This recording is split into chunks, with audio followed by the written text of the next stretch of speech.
here's a way that you can get actual firsthand experience and witness outside sounds influencing and affecting your dreams. However, in this case, we'll be specifically talking about stage 1 of sleep, hypnagogic dreams versus, like regular REM style dreams.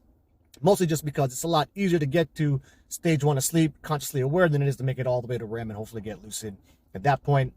Before hopping into that though, feel free to like, subscribe, and share my work. Drop a comment or shoot me a message if you have any questions. Now, typically I'm really good at getting back to all the comments and messages that I get. However, the last couple of weeks have been really busy with family reunion stuff and work.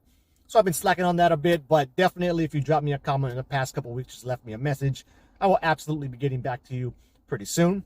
But when it comes to these outside sounds influencing and affecting your hypnagogic dreams, this is something I've been aware of for a long time. Like when I first started to use hypnagogic meditation as my standard way of falling asleep, I was lying down in bed, taking a nap in the middle of the day, and there was this plane that started to fly over. Before I consciously recognized it and heard the plane as I'm watching the visuals behind my closed eyes, I saw the imprint of a plane pop out. And then, right at that moment, or actually right after that moment, I actually realized and heard the plane flying overhead. So that's one of them. Another way you can notice this too, and you actually don't even have to be really anywhere near stage 1 of sleep. As long as your mind is quiet and the sound is kind of just ambient and steady outside around you, which you can notice a lot if you're paying attention to your visuals behind your closed eyes, is if a louder sound, doesn't even have to be that loud, comes in suddenly. Like it could just be like your other half coughing, or maybe something falls over outside. If you're paying attention to your visuals, very often what you can notice is like this quick flash of light that goes off just as you're hearing that sound. So that's another one. Plus, a couple of nights ago, I was going to sleep. It was pretty late and it was raining outside. And, since our house is full with a bunch of family, our boys have been sleeping in the room with us. So, got like my 2 kids, my wife and stuff in the room. So typically kind of loud. But anyway, at this moment, they were all KO'd. Nobody was snoring. So it was pretty quiet. Had a nice steady rain going outside. So instead of sleeping with my earplugs, as I basically do all the time, I thought, oh, it sounds pretty pleasant. Maybe I'll keep the earplugs out and just kind of listen to the rain and use that as my object of attention as I'm drifting off to sleep, and doing my hypnagogic meditation thing.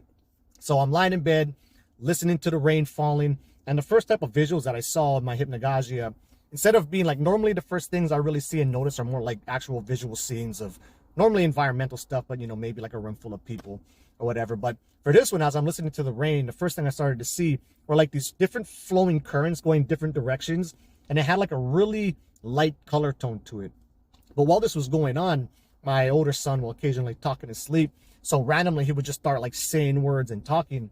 And every time that would start, like initially, now if he talked for a few seconds, this effect didn't last. But the initial moment I was hearing it as I'm watching these visuals, it would make the visuals a bit more bright and vibrant.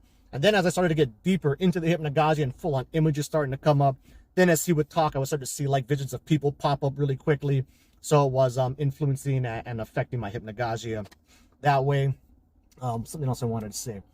Oh yeah, if you're using sound as your object of attention for this hypnagogic meditation practice, you typically want both ears open. So if you're sleeping on your side, for example, like one ear stuffed in the pillow, that can kind of mess it up. Where, as I was lying down, listening to all the sounds, seeing these flowing rivers, occasionally I would get uncomfortable on my back and I wanted to roll to my side. Once I deafened one ear, it had a very noticeable effect on, the visual currents and stuff that I was seeing.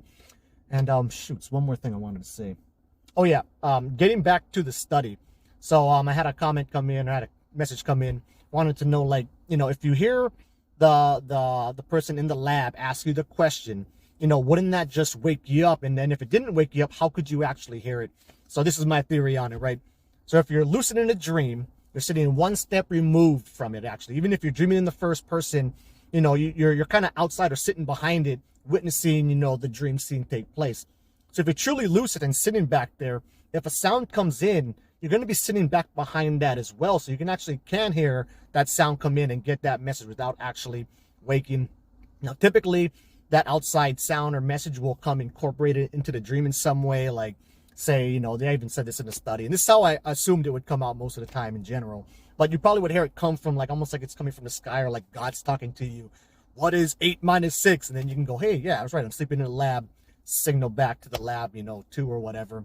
So I would assume that's the most common way, but it could come in any way imaginable, really. Like maybe you're talking to a dream character, then all of a sudden they ask you the question, or maybe it could just even come in as a knowing, like you don't quite hear it, but all of a sudden this question pops into your head. And of course, because most of the time in these studies, right, there were signal verified lucid dreams. So they got lucid, they signaled to the lab that they were lucid and, you know, in the dream. And so even if you don't hear it, but then you have that knowing come in, like, hey, what's 8 minus 6?